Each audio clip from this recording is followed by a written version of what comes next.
Okay, aloha kakahiaka kako. Welcome everyone to the Office of Hawaiian Affairs, the Board of Trustees meeting. Today is Thursday, May 1st, 2025. Let the record reflect. Time now is 10:04 in the morning. Good morning, Board Secretary. Please take the roll call. Trustee Ahuna is excused. Trustee Akaka. Hail. Trustee Akina. Aloha May Day to everyone. Trustee Alapa. Trustee Galuteria. Hill. Trustee Lindsay. Trustee Souza. Hill. Trustee Waihe'e is joining us shortly, and Chair Kahele. Present. We have 7 trustees. We have quorum. Okay, this meeting can be viewed via live stream on OHA's website at www.oha.org/livestream. For those joining us on Zoom to testify or listen, please note that we're using the webinar platform rather than the standard Zoom meeting format. As an attendee, you will be able to watch and listen to the proceedings. If you wish to testify on a specific agenda item, please follow these steps. Please raise your hand to indicate that you'd like to speak. We'll change your status from attendee to panelist when it is your turn. This may take a few seconds, so we do appreciate your patience. As a panelist, you will have the option to turn on your camera and unmute yourself to provide testimony. Once you have finished testifying, please mute yourself and you'll be returned to attendee status. Joining us today, we have Kehau representing our Pouhana, who is on a trip to Palau this week. And so I'd like to give Kehau a chance to introduce our executive team who's here with us today. Mahalo, Chair. Aloha kakahiaka kako. So from administration, we have here today Chief Financial Officer Ramona Hink, Endowment Director Ryan Lee, Interim Corporation Counsel Everett Ota, Senior Director of Hawaiian Cultural Affairs Hailama Farden, Director of Human Resources Corey Nakamoto, Interim Director of Land Assets Lori Walker, Director of Communication Bill Brennan, Interim IT Director Kevin Schock, and IT System Engineer and Administrator Arlene Aguinaldo. Mahalo. Okay, thank you, Kehau. Here with the Board of Trustees, we have our Board Counsel, Naivi Werdeman, and also in the audience, we have many of our staff for the Board of Trustees. I'd like to also introduce our Board Secretary, Lehua, Kawi, and for our trustees and the rest of the Office of Hawaiian Affairs, I'd like to introduce Alina. Alina Ayong is newly added addition to the Office of Hawaiian Affairs. She is the Deputy Chief of Staff to the Chairperson and to the Board of Trustees. So welcome, Alina, to the Office of Hawaiian Affairs. Okay, we're moving on to new business. Lehua, do we have anyone signed up to testify on this agenda item? No one is signed up to speak on this item. Okay, trustees, I want to take this opportunity to introduce Dr. Keaweaimoku Kaholakula. He is with the John A. Burns School of Medicine, the Department of Native Hawaiian Health. Dr. Kaholakula, myself go back a long time to even when I was in the Hawaii State Senate and worked with him on Native Hawaiian health issues. He also served on our volunteer Native Hawaiian Health Advisory Committee for the Hawaii 2nd Congressional District for 2 years. He brings a wealth of knowledge and experience regarding Native Hawaiian health. Of course, health and Native Hawaiian health is one of our strategic outcomes for our Mana I Mauliola strategic plan. And so it's an honor for us to welcome you, Dr. Kaholakula, to the Office of Hawaiian Affairs. We're eager to hear your presentation, and mahalo for joining us. Aloha mai kako e nā kahuwaiwai o ke o OHA, ke po'o o ke pākaukau, e nā po'o o ke hale nui, me nā kanaka a pau ka e noho nei. Aloha mai, velina me ke aloha. Mahalo nui for the invite. We really do appreciate this opportunity to share about the good work our department does. And to get started, because I know we only have 15 minutes, maybe 20, but anyway, it's an important department. In 2002, we were first established by the UH Board of Regents with investment by Queen's Health Systems to have, for the first ever, a clinical department within a U.S. medical school dedicated to the health of an indigenous population. And we remain the only clinical department within a U.S. medical school that does this. Our mission is to be a center of excellence in medical education, research, quality healthcare practices, committed to the optimal health and wellness of Kanaka Iwi and their families. We also extend this mission to other Pacific Islanders and health disparate populations. We maintain traditional Hawaiian values and practices as we do so and work hand in hand with our communities. And we adhere to our cultural values through our Olelo No'ea, our proverbs, around excellence in academic medicine. And you're familiar with a lot of these, so I won't go over for the sake of time, but just that you know, we're really value-driven and so forth. Aloha, Chair. Trustee, I'm sorry. Chair. How you been? And this is our partnerships across the state of Hawaii, or the Pai'aina rather. And I want to recognize a few of our community partners that are here in the audience. Dr. Adrian Dillard, Ms. Punike Ka'oha from Kulonana Po'e, who serves the homesteads of Papokula, Kewalo, and Kalawahine in the back there for their support. But they have been a long-time community partners. You'll see their name if you can find it up here in this very busy slide. But the point is, we do reach out and we work across the Pai'aina, but we also work across the national, international boundaries. We actually are contributors to the national agenda on scientific and clinical service agenda when it comes to Native Hawaiian Pacific Islanders. We've contributed to policies with the National Academies of Medicine, with the National Institutes of Health, and so forth, but also internationally. In New Zealand, for example, especially with our Maori cousins there, in Australia and First Nations in Canada. And, you know, we really, again, look to our Kūpuna, to our ali'i, to our ancestors for guidance, especially with Queen Emma, since Queen's Health Systems really helped to start our department. And more so than ever in these challenging times with changes in the federal landscape, we need to be ambitious and bold to hold our ancestral renown ever in its high place, which, again, I think speaks to the challenges we face, but what we need to do to stay the course.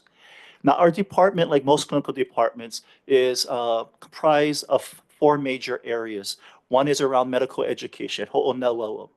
The other is around research, ho'omalamalama. The other is around healing, of course, or clinical services, ho'ola. And the other is, of course, our administrative structure that provides the support, ho'olu, for the other divisions to do the job they need to do. Now, I'm going to share a little bit about each one of the 3 major cores here, or divisions. First, ho'onauau. They calamai for the typo there. I see it was spelled wrong. Education, medical education. Since 1973, we've been providing pathway programs for Native Hawaiians and other Pacific Islanders to enter the medical profession. If you're not aware, we have a severe medical shortage, not just medical physician shortage here in Hawaii. It's across the board with psychologists and others. But we want to emphasize here our medical professions. And we've had the Imi Ho'ola program. It's a post-baccalaureate program since 1973. And I'm going to stop here real quickly because I want to introduce, and I failed to do this earlier, other people who are in the room with me, because one of them is a very significant to Imi Ho'ola. But I'll first start with our dean, Sam Shoemaker, who's in the audience here, who's here to support us. And I got to say, Dean Shoemaker is tremendously supportive of Native Hawaiian initiatives at our medical school. In fact, we have been able to advance more things around Native Hawaiian health since his arrival. I also want to introduce behind him over there, Miss Karen Chavez, who is his chief of staff. And she's also been assisting in this regard. But I also want to share the directors of the cores you'll be hearing about divisions. Dr. Nanette Judd. Dr. Judd has come out of retirement to actually help us in this difficult time. She actually is one of the founders and people that have pushed forward Imi Ho'ola and our pathway programs. Joining her, right next to her, is Dr. Claire Ng for our research division, and she'll be here to answer questions as well. Behind is Dr. Robin Miyamoto for our clinical services division, and joining us as our associate chair, Ms. Chessa Harris, and they're here to also answer any questions as well. So I apologize for failing to introduce you folks sooner.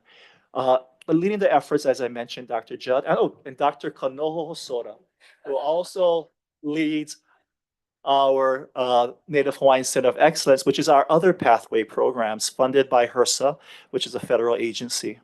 And because of our efforts, we've been able to get 350 physicians into the medical field here in Hawaii who come from disadvantaged backgrounds, who wouldn't have had the opportunity to become physicians otherwise. And of that, 38% of them have been Native Hawaiian Kanaka. To give you an idea of the scope of work that it takes to do this, we have 52 medical students that are currently enrolled in JABSOM. We have 47 pre-medical students that we work with on average. And we also engage with 2,300 K-12 students across the Pouhana to prepare them, to get them interested, motivated, linked to resources and opportunities to consider a field in the health professions, as well as the health sciences. Now, if you see on the bottom there, it says it takes we invest $5,000 per student per year for pre-medical to get them prepared to this is just monies that go directly to the student, not counting the mentors that we need to cover and other supplies and other administrative things. And then it takes about $2,000 per student per year once they're in medical school. To give you an idea of the scope of investments we make in these students, it's $235,000 per year for pre-med. And it's $104,000 per year on medical students. It takes a lot of opportunity. We need to create opportunities and help them along the way. And the far left there in the slide, you'll see the impact we've had. We've been able to put primary care physicians and other type of physicians into all parts of our Pouhana on different islands in places that once had tremendous shortage, but as you see up here with large Native Hawaiian populations. The other division is our Research and Innovation Division. It's actually one of our smaller divisions when you talk about faculty assigned to this division, but it's one of our major extramural funding source, brings in the most extramural funding through federal grants, such as through the National Institutes of Health. And this is all the research that is being done with our communities, like the ones from Kūpuna. This is so important because it's not just about looking at the prevalence and incidence of disease. I mean, we've done that for generations. It's about identifying and developing solutions, culturally relevant, sustainable solutions for our communities. And we have been able to do that. We've actually been the first I think the world actually, to actually demonstrate using a cultural practice, hula, and shown that hula can be leveraged to reduce the 10-year risk of cardiovascular disease in Native Hawaiians with hypertension. And start dancing, yeah. Well, it shows that our Kūpuna had the answers to some of our problems. We just have to go back to that and bring it forward. And we've been recognized as the first evidence-based intervention based on a cultural intervention. So we're very excited. And because of that, we've received a lot of international attention. But I want to emphasize this, 40% of our federal dollars that come in through NIH in particular goes out to communities through subawards and subcontracts, because the work actually happens in the communities. We're working with communities side by side, identifying their most pressing issues that they want to address on their terms. And so the monies go right back out to the communities, and hopefully others here can testify to that. We feel strongly that we have to engage our communities in the solution. No sense it just stays in academics or in the medical setting and doesn't get out. And we're about prevention. We want to keep people out of the hospital. But we do a lot of those hospital clinic-based research as well. And the benefits to the Lahui has really been, again, sustainable, culturally responsive health promotion strategies. It's strengthening our Lahui's identity and culture, especially the hula.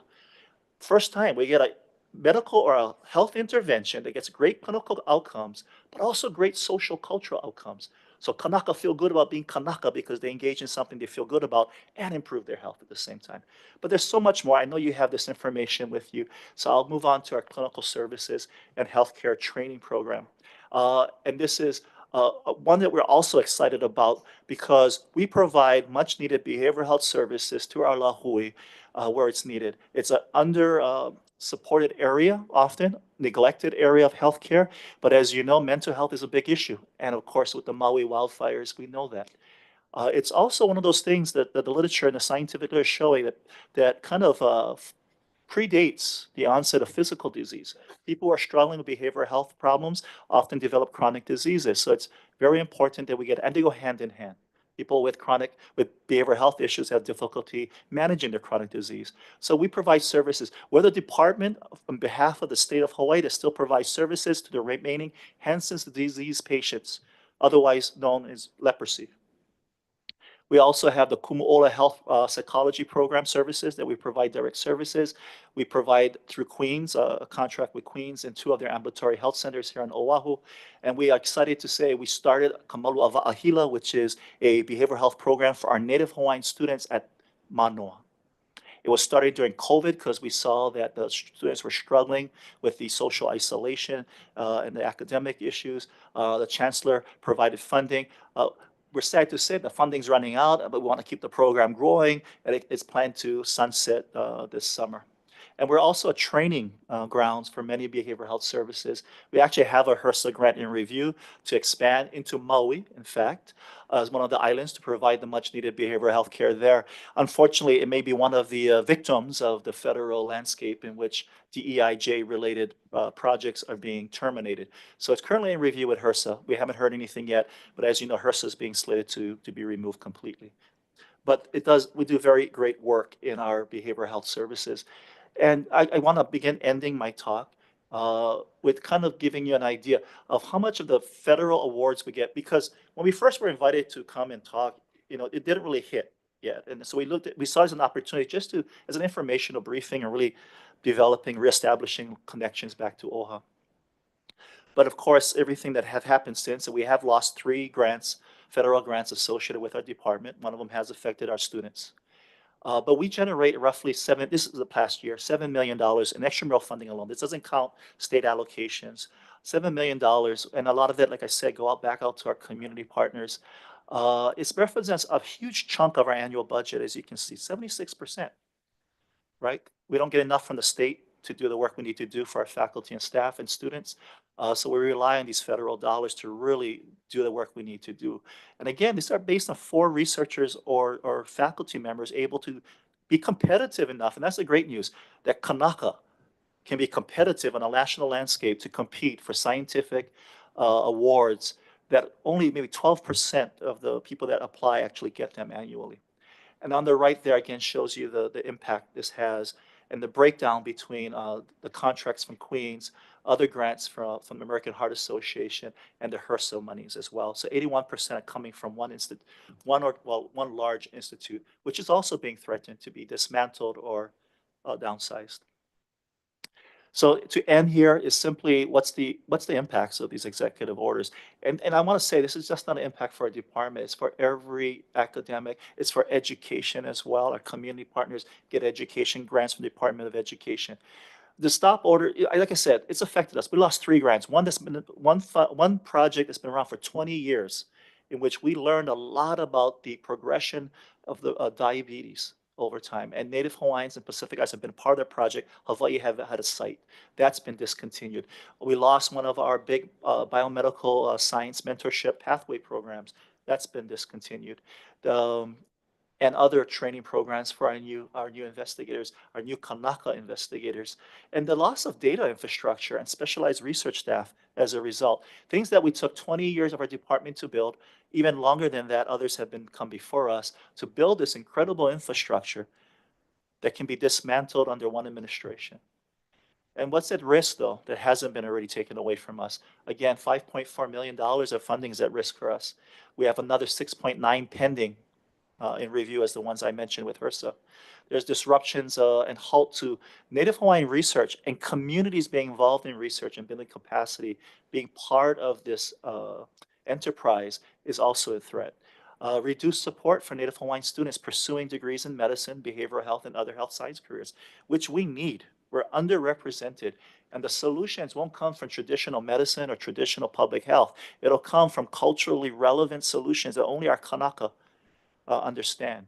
And disruptions to partnerships with our communities, as I point out. So future outlook for us, we already see it. Decline rates of Native Hawaiian students recruitment into health fields because they don't have the support they need. Reduction of community-based clinical and health science outreach. Native Hawaiians will experience a widening of these health disparities that we have the greatest health disparities. We just published a paper on cardiovascular disease. We have one of the highest mortality rates due to cardiovascular disease, second highest in stroke, just under African Americans. This is national data. We will experience, again, a widening of inequities without a voice in academic medicine, and loss of informed health policies regarding Native Hawaiian health. And Pacific Islanders. Again, we extend our mission out to Pacific Islanders because we share in the same health concerns as well as the same aspirations from a health perspective. But with that, I mahalo you for your time. And this is just a picture of many of our staff and faculty, some in the room here. And I really do appreciate it. And if there's any questions or thoughts, we'll be happy to entertain them. Mahalo. Thank you so much, Dr. Kaholakula. Great presentation. I think it gave the board a pretty good overview of the great work you guys are doing.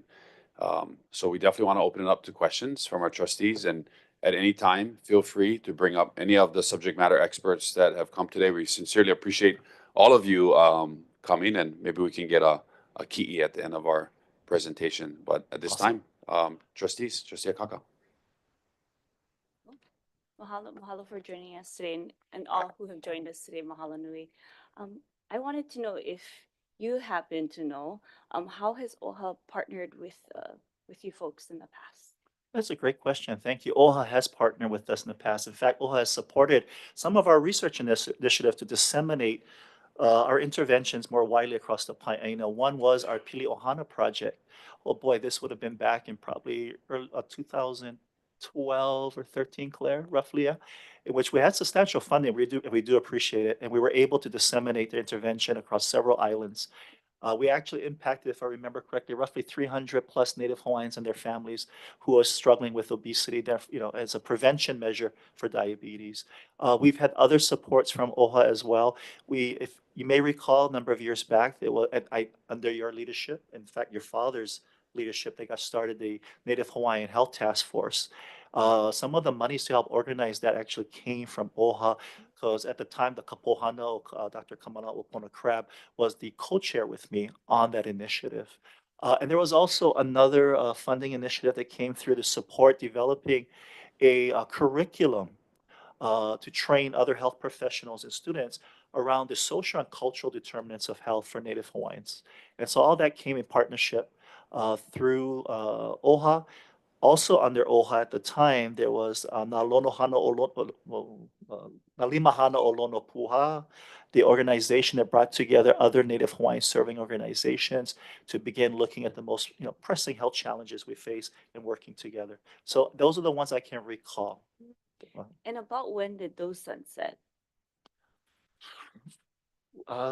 Shoot, the last one probably sunsetted.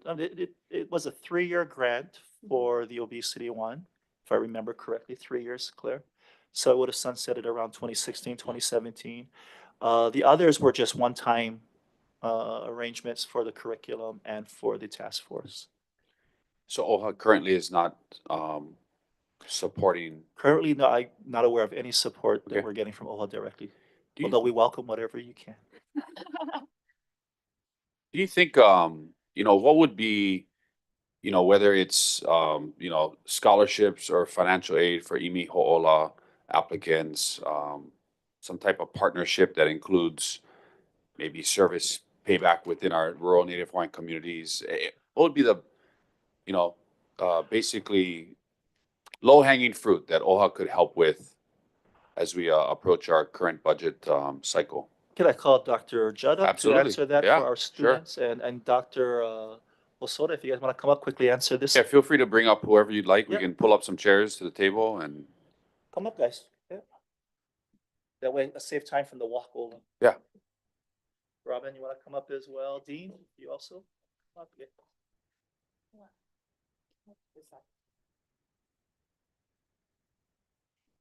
Oh, go ahead.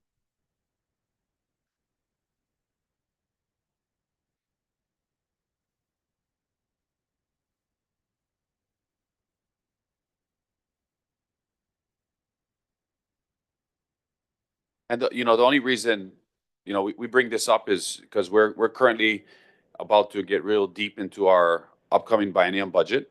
And, this presentation is actually perfectly timed. Native Hawaiian health is one of our key strategic outcomes. And I mean, that can span the range of the chronic social determinants of health to behavioral health to mental health. So Mahalo. what are some of the ways that we could help? For students, maybe the two of you can share, what would be the best support for students? Would it be scholarships, stipends for our Imihola students? I mean, what are your thoughts? Chair Lapa, can you help her push the button? So, okay. To participate in the Imihola program, it's a 12-month program. And this is a post-baccalaureate that prepares students to matriculate into medical school. This was negotiated, almost 20 years ago, where students who come from disadvantaged backgrounds would participate in a 12-month program with faculty, 19 credits a semester. And the program costs approximately about $18,000 to $19,000 a year. We run the program through the Outreach College at the University of Hawaii at Manoa. And currently, we were able to, with the help of Queen's Health System, exactly about 20 years ago, we were able to obtain stipend support, where students get approximately $1,500 to $1,600 to participate in the program. And they're all eligible for this. So about eight, oh, this is for the students, Yes. Correct. I would say 20 to 30% of them are, as, if you can bring that slide up again. Someone else is in control of it. Oh, Yeah. okay. But because I mean, time is the issue, but if, I think stipends, I think more so, yes, scholarships. We've been fortunate to get full ride scholarships from donors and others, but we could always use scholarships. Our Native Hawaiian students are the ones that struggle the most financially. They tend to be the first one in their family to go to college. And when they do drop out, it's usually around some financial economic hardship or some family issues related to economic hardship. So definitely, any way to support our students. And you got another one? Go ahead. Kalamai, to add on to that, really looking upstream. So Yes. at the undergraduate level, if we provide $5,000 to a single student per year, their ability to prepare for medical school is much better. And if they don't directly go into medical career positions, they end up in the health career workforce. And the programming at the undergraduate level is really tailored directly towards Native Hawaiian students. So I think that is an extremely low hanging fruit. Right now we have about 40 students in the program and can definitely expand. It's really supporting on those difficult standardized tests, the MCAT, the medical college admissions test, which is difficult for anybody. So providing support for those types of initiatives is definitely low hanging fruit. Uh-huh. Mahalo. And- 47 students. Yes. So the Imiho'ola program directly serves 12 students per year. Within medical school, of course, it ranges. With the support of Dean Shoemaker, we are trying to increase the number of Native Hawaiians that are directly accepted into medical school as well. So providing financial support for them, because tuition is difficult to come by. And with a lot of the federal cuts, we will be losing funding there. So how do we support our Native Hawaiian students in medical school? Those 52 students, I want to say about 50%, it's actually higher than that, 60% of them are Native Hawaiian. And I may add, the 47 you're referring to is really a combination of the 12 Imiho'ola, but also those we're working from freshman to senior year as part of the Native Hawaiian Center of Excellence that are pre-med looking to come to medical school. I want to make sure we also, I'll turn it over to also others to share, but one of the things too, when you look at research, the support of research, my concern is the capacity we have built in the communities we have worked with. It takes a lot to develop trust and develop the capacity and grassroots communities, Hawaiian homestead communities we're talking about other types of grassroots organizations. And we don't want the infrastructure built in these communities to go away, because once everything returns back to somewhat normal, we don't want to have to rebuild, spend generations building. We want to just jump back in. So in that regard, maintaining our community-based research activities and the interventions around that, and it really benefits the community more than it benefits us. And that's my concern. Do you have any other research thoughts? Well, just to think about students with research, one of the slides Keawe presented earlier had 8 UH graduate research students, and those are primarily in some sort of health related field. So they've been psychology, they've been nursing, they've been public health, they've been social work. So just to sort of expand how we're helping students. So those graduate students may go into research. Some of them also want to apply for medical school, but while they're graduate research assistant, we're able to pay for their like a stipend, the tuition, the fees, as well as like $25,000 per year for 50% effort in working. And of course, they're getting publications that they're getting research experience both with us and with our community partners. And so another way to both maintain the community partnerships and support our students as they matriculate through whatever health field they're interested in. And then our clinical services, maybe Dr. Miyamoto can. In terms of our clinical services, we're lucky that with the services that licensed providers deliver, that we are reimbursed by the insurance companies, but it's the training component that's so important. So the HRSA grant that was submitted in January was to support 6 students, social work and psychology over a 4-year time span. So that would bring 24 licensed providers into Hawaiian communities.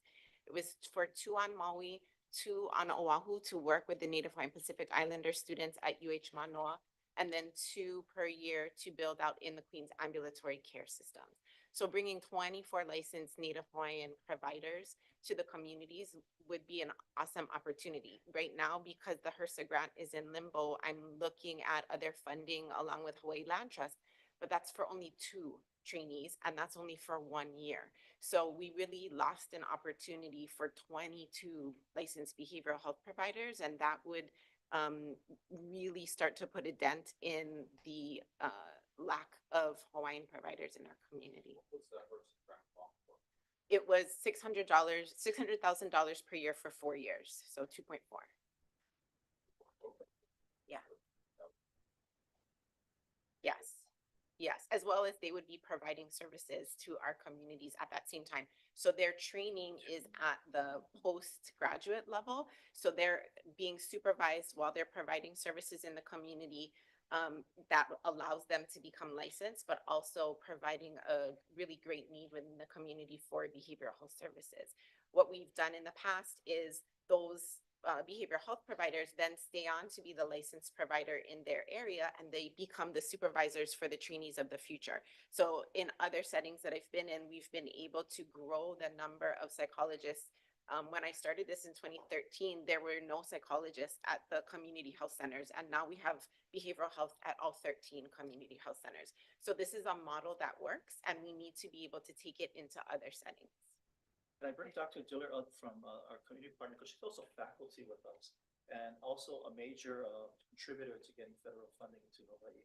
So I just want to give her an opportunity if she sees anything or want to reinforce or not what I said about the research. For me, I would reinforce that the work that we do in Papakolea, I work closely with Puni Kekoaha, and the work that we've done in research with the department is what has helped us prepare the work we've done in Papakolea, as well as everything that we've done there. We have been able to train other homestead communities to do what we do. So we have actually done the homestead health survey with the department in 11 homesteads, getting ready to do number 12 with the department in Papaololokahi. And so we've trained Kapolei homestead, and we're now on a project with the department in Kapolei. We've done Waianae Valley. We've done some Maui homesteads, Waimanalo, we just gave them their report. So the work continues to move forward. So it's not like they're coming into one community and that's it, because for us, we've been at the research table 20 years. And with that, the data that we were able to collect, we have gotten over 6 million in federal grants from Department of Education to do the work with the surrounding public schools and to continue our work. And now we, as Kula and Papakolea, we contract the department to work with us. So we're also building the capacity so that we are not totally dependent on people coming into community and doing what they want to do, but we are directing what is needed for Papakolea and doing the work for our Kūpuna. And while I'm sitting here, we want to say thank you, because we just recently got an OHA grant to continue the work that we've been doing with our Kūpuna, the Kūpuna Community Care Network. And I don't know if our dean wants to add anything, but I just wanted to make sure our dean had an opportunity, because again, he has been incredibly supportive. And we've been able to move a lot of things. Well, happy Labor Day, everyone. Thank you guys for inviting us. Sorry we didn't bring our legs. We need more Native Hawaiian physicians. The unfortunate truth is the number of Native Hawaiian physicians has been flat for nearly 30 years. So we have to address that issue. It means that we're not doing something right. Under the leadership of Ms. Chavez and Kanoho, we convened a task force to look at our admissions process to figure out how to do it better and how to improve the diversity of the students entering the medical school. Historically, we've relied heavily on academic credentials, GPA and MCAT, and we overlook other attributes that are important for physicians. So the idea is to begin to factor those components into the decision of who gets in much more comprehensively. So we have committed to doing that work, and I think it's going to result in a different profile of students getting into. Saves the amount of Native Hawaiian physicians we currently have. I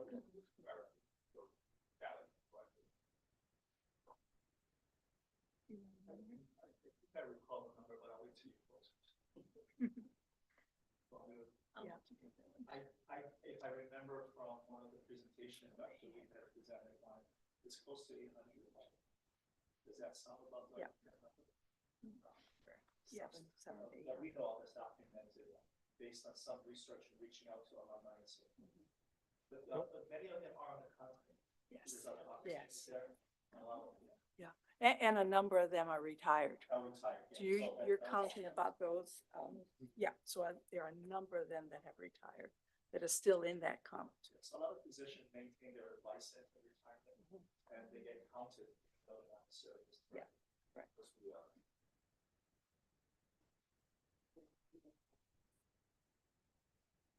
Oh, okay.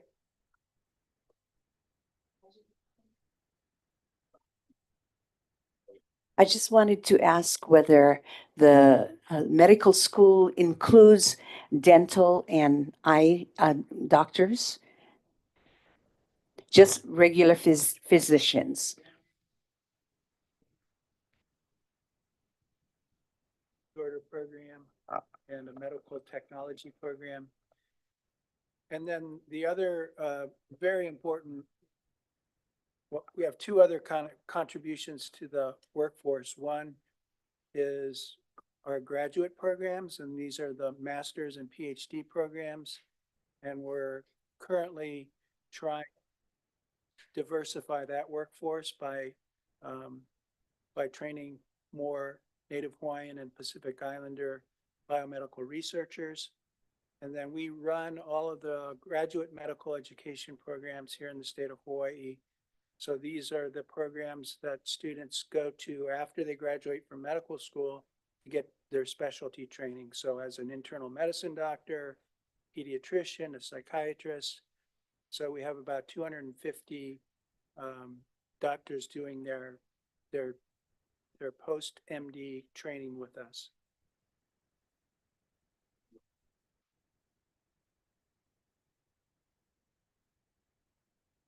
Thank you, Chair. So good to see you all. Nanette, Bonnie, it's like old home week sometimes on this table.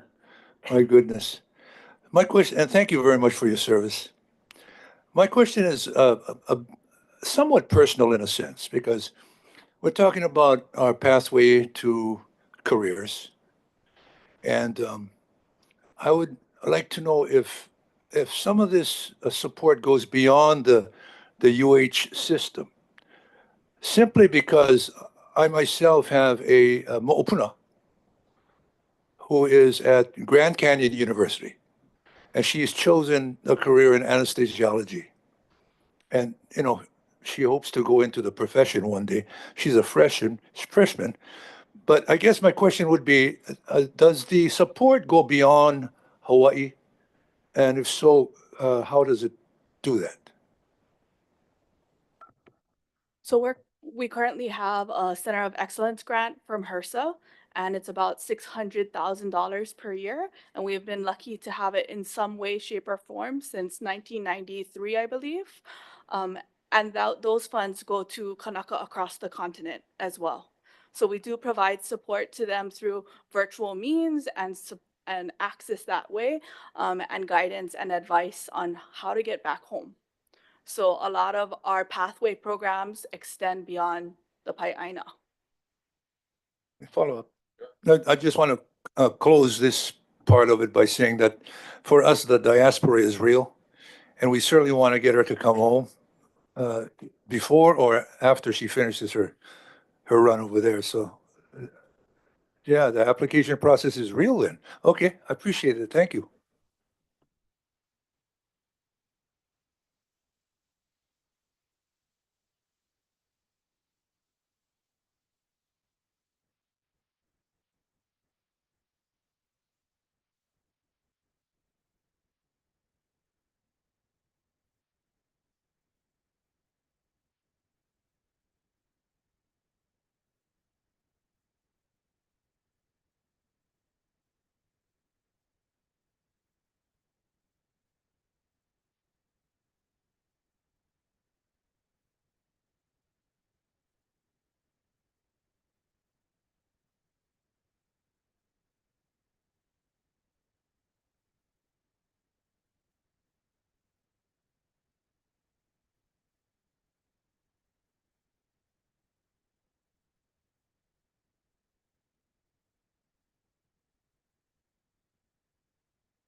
Yeah, before handing it to Trustee Alapa, you talk about the 4% and those that have retired or are not with us anymore, like Dr. Aluli.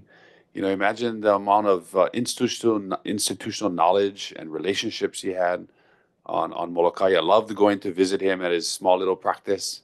And to your point about rural Native Hawaiian healthcare, or rural healthcare in general, it's rough out there on the neighbor islands, and I'm sure on Molokai. So, Definitely. And on that note, regarding rural healthcare, as you may know, have any of you visited Molokai and had a chance? Okay, so you definitely know what's going on there. And how is it, or are there any programs that you're currently working with the students or anything on Molokai that's, encouraging for them to look into this field? Go ahead. Yes, we're directly reaching out to all of the different islands. I come from a Hawaiian focused charter school background, teaching in all of the different Hawaiian focused charter schools. So really connecting along those lines. But with all of the different Native Hawaiian communities, we have, I think this year, have reached almost all the different islands with all of our different programs, our pathway programs, and we're really looking to do more. So I understand that education is very important, but also maintaining that connection and that pilina to home, and seeing their home as an asset, not somewhere that they want to leave. So really building that in a lot of our programming as well, so that they want to be a physician. And if we can, the medical school has a wonderful program on Kauai, the Kauai medical training track, where they actually get to do medical school on Kauai. So hoping to replicate that program across the Hawaiian. A couple summers ago, we actually had a program with Papakolea and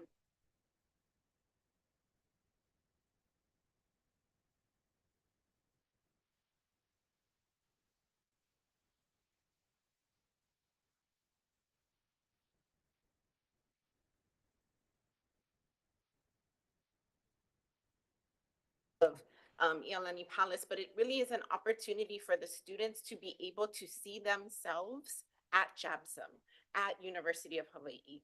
And for Papakolea students to know what it's like to live on Molokai and see what that was like. So we really are trying to reach out to our rural communities because we want, our dream is to have that 20% of Hawaiians that are represented across the state, that 20% of the JABSOM class is Native Hawaiian and going back to their community. Also, hi, Puni. I wanted to ask you a question. How is the connection with the UH Medical's team has the profound effect on the community in Papakolea? So I know you do so many programs. So tell me about the success rate there.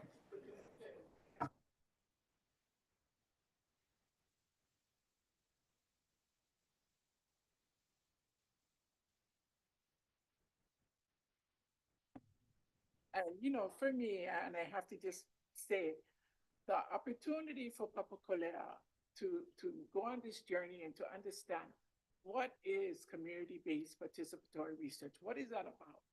And so we went on the journey to understand, what is co-learning, right? What is, if I sit at the table with the department or the university, I'm an equal partner. And I think what our homesteads and our communities need to understand is that the empowerment is equal on both sides.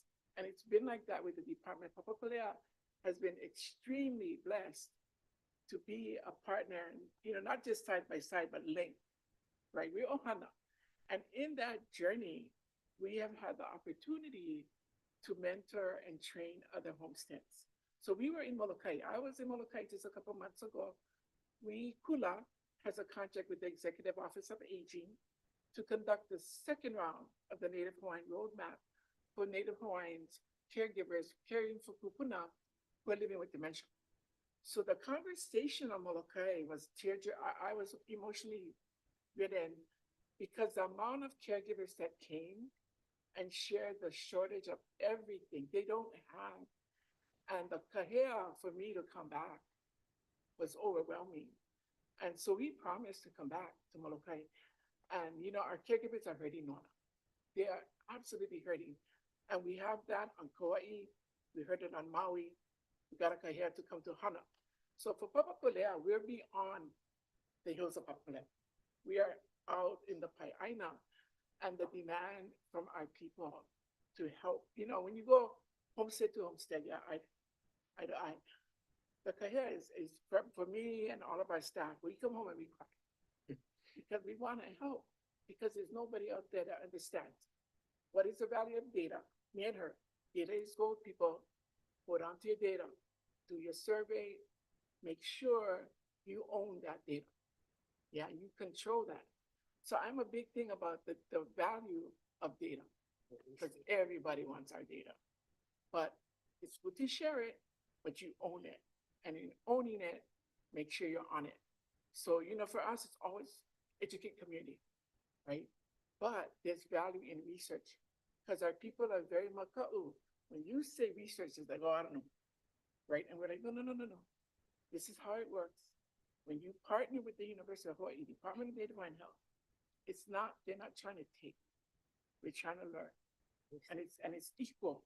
So I think for me and her, it's like 25 years of teaching homestead, our Native Hawaiian people to trust the process and build capacity and do it, because you control it. And at one point, like now, we contract the department. So You're our boss. Right? Well, that's for a raise, though, after this. But imagine, right? If every community could get to the point where you contract with the University of Hawaii, it's no longer the other way. You flip the script. It's flipped. So the level of aloha and the level of learning for the Hawaiian community. And at the same time, we're encouraging our appeal and track them on workforce development. So they're going from Lincoln, Stevenson, Roosevelt, get them on a medical track so that they go to Manoa, right? So it's all intertwined, but it's all about on the homestead level or the community level built up while they're helping to support, then you can. So it's been a 25-year journey. And publicly is very blessed. Thank you. Luana. Thank you. Thank you for asking. Yes. May I also add that I just was informed that our dean will be on Molokai on May 22nd. So if there's anything that we want, anyone who should be meeting there on island, please let us know. Kiave, I have a question. One of our strategic plan, which was adopted 2019, 2020 through 2035, under our strategic health outcomes, one of those outcomes is to establish a fully functional, high quality, culturally adapted primary Native Hawaiian health system throughout this state.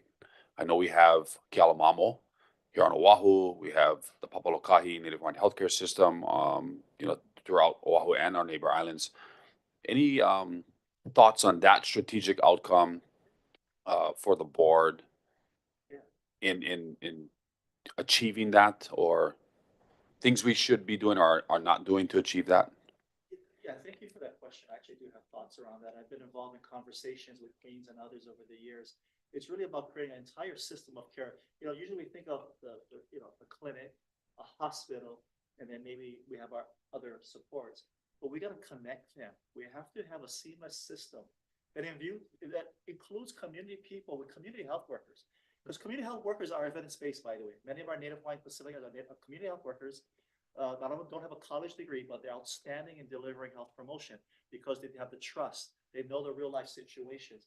We need to incorporate community health work, not just in the hospital system, not just in clinics, but in place in communities. So linking, someone comes out of the hospital, so Queens, right? Linking Queens to a community health center for continuity of care, then linking them to a community organization that can provide the preventive and other services. What we don't have, we have great. So Papalokahi, our Native Hawaiian healthcare system, 5 of them on each of the 5 major islands, all great. We have all the players in place. What we don't have in place is the coordinated effort and the plan, if you will, to be more unified in that approach. And it has to include holistic approaches to health, not just medicine, behavioral health, social work, again, community health workers. If we want to keep people healthy and out of the hospital, it's going to take more than just one profession. And it can be sustainable because a lot of these services can be reimbursed for, or there's other ways, or we refer back into the system to perpetuate the system. So as they come out we provide the services back. So there's the financing kind of shared and the burdens kind of shared. I mean, and people have talked about this. We're not the only ones.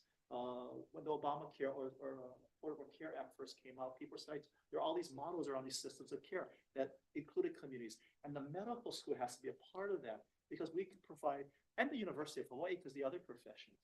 But we need that, and maybe OHA can provide that leadership too, is bringing us together and creating that master plan. How can we be more purposeful and coordinated in those efforts? Yeah, Trustee Alter. Hey, Coco, good to see you. Yes, sir. Is there a pathway to La'aulapa'au? I forgot to mention that. We're actually on Maui, our behavioral health, and I'm Robin can share more, is working with Hui Ho'omalu, Native Hawaiian healers. Yes, there is, and we need to integrate that. One thing we learned from the Maui wildfires is people are more likely to see a traditional healer in a trauma situation like that than they are to see traditional providers. What a great opportunity to partner with healers too, to create that relationship and access. And I don't know if Robin, you want to share more about what's happening? Yeah, so with Hui Ho'omalu, we went in after the wildfires. We have Ho'oponopono and Lomi Lomi practitioners alongside Western behavioral health. And like Keawe was mentioning, they were much more willing to come into the tent for Lomi Lomi. There was a huge release of that kaumaha afterwards. And then psychology was, and ho'oponopono was right there available to be able to talk to folks. And so we do really want to bridge that more. The HRSA grant that we had in for the trainees, as well as the one that I'm working on with Hawaii Land Trust, is really integrating all of those aspects. So having traditional healers be a part of the team. With Hawaii Land Trust, we're looking at AINA-based therapy with DOE students that are going out to their current, their AINA programs.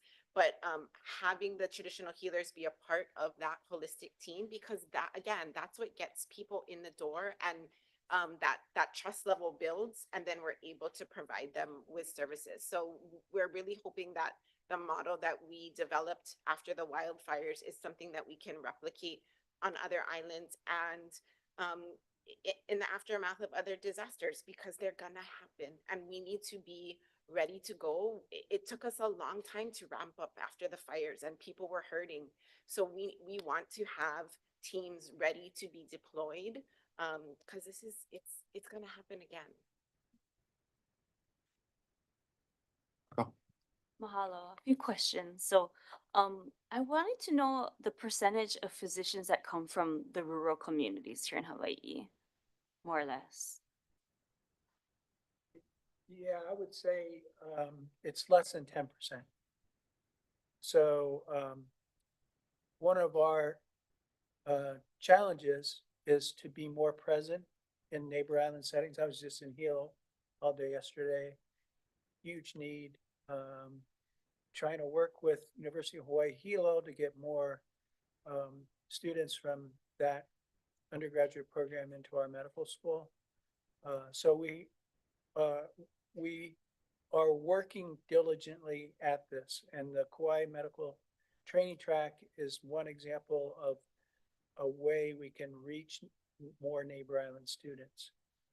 But even that program, which is designed to be delivered largely on the island of Kauai, we accept 6 students per year, but most of the students that we accept into that program are not from Kauai. This year we have 2 from Kauai, which is pretty fantastic. But we need a lot more. And so that's one of the reasons why Kanoho and others are working on these pathway programs with particularly public high schools across the state to get more students believing that they can be physicians. We just had a delegation of high school seniors from Lahaina Luna last week, and I spent about an hour with them challenging them to pursue their dreams of becoming a physician and not to be discouraged by people saying you can't do it, because they have to believe they can do it, and then they will do it. So quite often you have Haumana come through and we have, tour your we facilities. have lots of Excellent. interaction with. That leads to another question that I have regarding if you have the data of the OEV physicians that you have funded, you have kokua'd over the continent, and how many are returning to serve our community here? I'm not sure we have that data. We are actively working on this network and database. So I just started this academic year. My background is databasing and all of that area. So it has been really trying to pull together that database, and data is gold, right? So we're working on that. I'm always very conservative with numbers, so I don't want to say any numbers right now until we have a better number and a better picture of it. But I would say in the next 6 months, we should have a pretty good picture. If you had a rough estimate, just a rough. Take a risk. Take a risk. Or some that you interact with that you know. So on the continent of Yeah. how many numbers? So I have the numbers of people who have graduated from medical school. And there is over 500 Native Hawaiians who have graduated in the past. I think that data goes back to 2000. Yes, so 500. The numbers are all over the place, and we don't know where they're at. or what they're currently doing, if they are even practicing, if they went into practice. So there's a lot of questions around that 500. Seeking out alumni. Yes, so we're building that network now. Awesome. And the funding that you specifically had talked about, would you say 100% of that is spent, used to Kokua?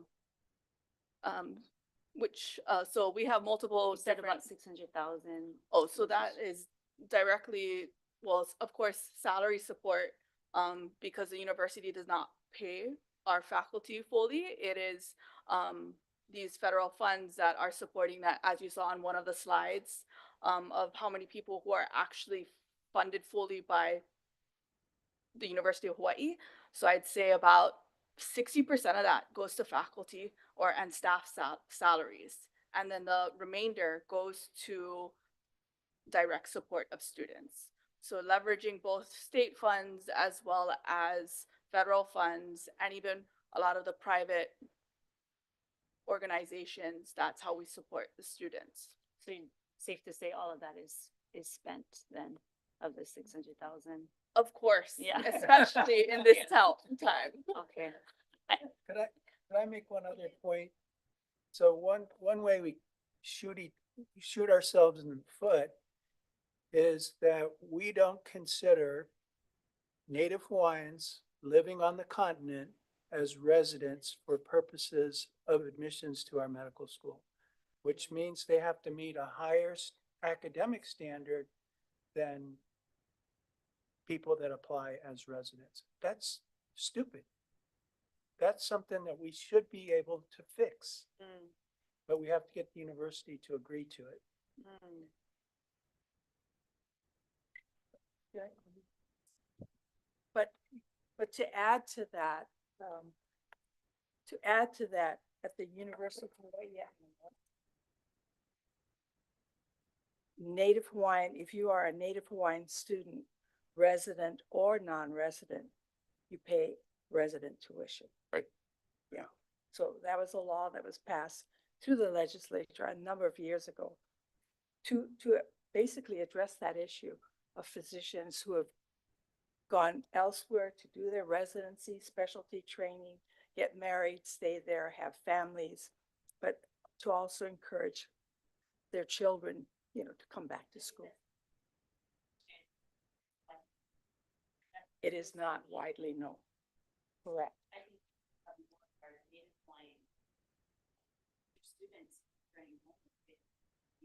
If they knew that, and more of them.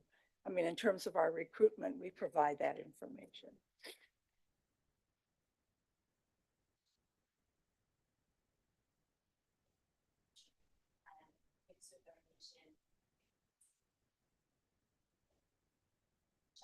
On what you folks are doing, and I'm hoping maybe what we can do within OHA immediately to far out from now is regarding that networking, that holistic networking that you're talking about, to streamline it, something maybe along the lines of calling it Ola Oivi or something like that, that our people feel comfortable to put that,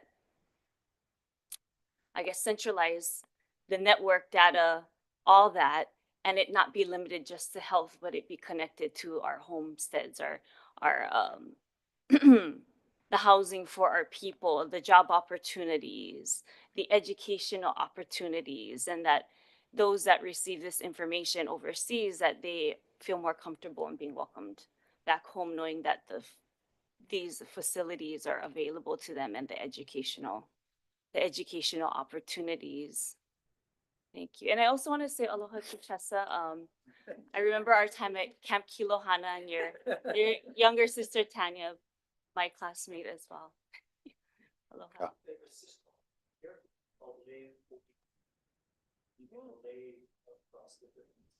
Kalamite, can you repeat that into the mic so we can get that on record? Le oiviola. Mike, Yeah, we really appreciate all of you coming today. This was extremely informative. Just to land the plane, so to speak. Some of the ways that what potentially the board could look at supporting Native Hawaiian health outcomes and efforts is possibly supporting the Imiho'ola program. Maybe helping students as they prepare to take the MCAT as a part of the admissions process. Potential JAPSOM scholarships for students that are in medical school for those 4 years. And then ultimately, well, one of the other ways was that HRSA grant that might be affected. So something, trustees, for us to consider, our BNF chair, as we work on our budget. Naturally, we want to see many more of our Hawaiian people in the medical field. We just don't have enough of them. But at the same time, when we have organizations come together, and I think we talked about it, is the collaborate with all of our ali'i trusts, because OHA can't do it. We're not everything and all doing, all knowing. We need help. And I can see that if we can partner again with you folks, per se, we can do that. And our trustees can see the value. It's obvious that you're here and providing the information we would need to make this a solid commitment to you folks. I think that would be a wonderful relationship. So how about trustees and staff, a round of applause for our Native Hawaiian health. Mahalo. How about we take a quick recess, if you don't mind? We can take a quick picture since you brought your whole team here with us, and then we'll reconvene for the remainder of our agenda.